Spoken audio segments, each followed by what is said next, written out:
எஸ்ஆர்ஹெச்சுக்கு 2-11 போந்திருக்கேன். Bad கமின்ஸோட fitness பொறுத்து இருக்கு. முதல் 11 இஃப் இஸ் ஃபிட் நான் எப்படி போவேன்னா Abhishek Sharma, Travis Head, Ishan Kishan, Heinrich Klaasen, Nitish Kumar Reddy, Aniket Verma, Pat Cummins, Harsh Dubey, Dilshan Madushanka, Prafull Hinge, Shivang Kumar, impact sub Sakib Hussein.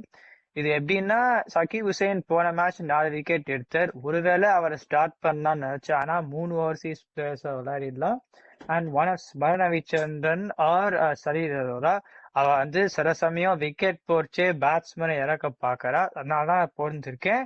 ஆனா ப்ரெஃபரபிளி இன்னும் ஒரு பவுலர்னா it will strengthen their bowling. ஏன்னா பேட்டிங் நல்லா இருக்கு பாக்குறதுக்கு.